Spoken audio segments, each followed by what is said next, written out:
Hello guys, we are back with our next lecture. In this lecture, we are going to start the fourth unit of Internet of Things, guys. So in this unit, we will be covering about various cloud computing technologies like AWS, Hadoop, and we will also discuss some basics about data analytics, guys. Okay, so your first question will be, so what is this cloud computing first of all, right? Yes. So in simple words, you can say cloud computing is a paradigm that allows on-demand network access to shared computer resource, a model for managing, storing and processing data via the internet. Okay, so I think most of you got some basic idea from the definition because it's written in our own language, right? Yes. So if you want me to explain in my own words, I'll be explaining in this way, guys. So let us take an example here. Okay, so assume that you are having a PC near you. Okay, so which is having a high speed internet, but the system configuration is too low that you are not able to play some games, guys. Okay, so in this situation you can use some other system, right? So you can simulate some other system inside your system and you can play smoothly, guys. So this concept of using some others resources and some others things like storage, processing speed or anything, if you are using, so that things come under the cloud computing, guys. Okay, so even the data which the IoT, Internet of Things devices, the sensors are sending, those will also be sent to the internet, right? Yes. So once someone receives them or the server receives them, it does the required operations and it passes it on. So in this way the whole game runs in the internet. Okay, yes. So that is the reason why it is called as a cloud. Okay, so your question now will be, okay, so now we got some idea about the cloud computing. So are there any characteristics of cloud computing? Yes, these are the few characteristics, guys. So cloud computing is always on demand service. So if you require, you can use it. Okay, it is available 24/7 and you can use it anytime as your requirement. Okay, so the next requirement is a network access, guys. So you can access any kind of network from it, guys. Okay, so that's one of the advantage.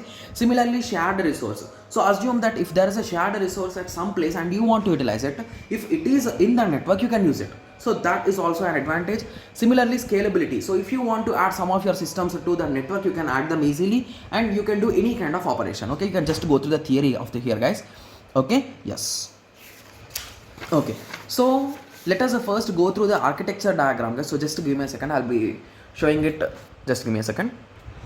Okay, sorry for that, guys. Okay, so let us continue. So this is the architecture diagram, guys. I am showing it from Java Point website. Okay, you can just go through it. Even the theory and everything is written clearly there, guys. Once you can just go through it, because cloud computing question has been asked multiple times, so that is the reason why I'm just going in detail in it. Okay, yes. So basically this is the architecture, guys. So the front end is nothing but the user, so we will be on that side. With the help of internet, we will be entering into the back end. So back end will be having the application service, runtime cloud, some storage infrastructure along with its security and management. Okay, yes. So here we will be discussing in detail about those service models, so don't worry. And basically the application, everything theory is written here. So front end is nothing but using your Firefox or any kind of service, you will be doing it. Okay, so you will be accessing the backend. Okay, so the backend is where everything is controlled and the components are nothing but client infrastructure is the front end, the GUI, and the application is nothing but the application which the user is being interacted with. Services we are having three different: SaaS, PaaS and IaaS. Okay, so we'll be discussing them, don't worry. Runtime cloud is nothing but, so whenever these processes are running, so they will be running here, guys. Okay, yes. So this is just a basic architecture diagram. Okay, so let us now go through the cloud storages. So these are the popular ones, guys. Those are nothing but SaaS, PaaS and IaaS. Okay, yes. So SaaS is nothing but a software as a service. So from the name you got some idea, right? Are you sure? Yes, you got some idea. So basically SaaS is a nothing but, here instead of giving you some storage, some resources, here some software you can use on your end, right? Yes. So the best example for this is any kind of a Gmail service, guys. Google service like Gmail, Docs, Drive, Play Store and all these things are just some kind of simulations to you. Basically you can use that application and at the same time some other user can also use. So these kind of things are nothing but the software as a service, guys. Okay, so it might be a web portal or service oriented architecture based. Okay, yes, you can go through the theory. So, and these are for end users, remember that. Okay, similarly PaaS, that is nothing but a platform as a service. So these are for developers, guys. Okay, so basically these could be used for doing programming and all those things. So I hope everyone has at least some idea about Heroku, right? Yes, so it is a popular website where you can host your Python script or Python web script. Okay, yes, you can do that. Similarly, we are having Windows Azure also, so that also comes under the PaaS. Okay, PaaS. Okay, yes, you can just go through the theory. And similarly IaaS, so IaaS is nothing but the infrastructure as a service. Okay, yes, so here you can do any kind of thing, guys. So basically you can collect the data, you can manipulate the data, you can render the data. It is really fast and it's completely environmental based, and resources, communication and everything is possible, guys. Okay, so the best example for this is nothing but AWS is EC2. Okay, yes. Okay, so if you want some examples of cloud technologies or cloud computing places, so AWS by Amazon, iCloud by Apple, Windows Azure by Microsoft, Google Cloud by Google, IBM Smart Cloud by IBM. So these are the popular clouds, you can say. Like they might ask for 2 marks or they could directly ask a question on them, guys. So you should be able to write on them. So please at least go through them once or twice. Okay, yes. So I hope everyone got some basic idea, right? Shall we go through the communication also? So let us go there, guys. In the next lecture, we'll be discussing about Amazon Web Services. So for now, let us go through communication also. Okay. So for communication in between these services, we always use the APIs, guys.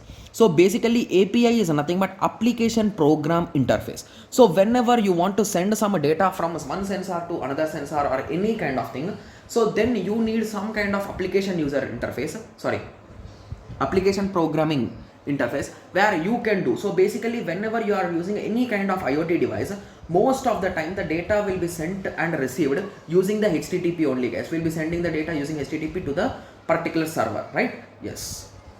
Okay, so here they gave some examples, guys. You can just go through them. The methods also they gave, I think so. Yes, so that is nothing but SMS API, where you can send a particular SMS on any kind of identity. So basically assume that you are detecting the fire. So whenever there is a fire, you need to send a message to the nearby fire station, like that.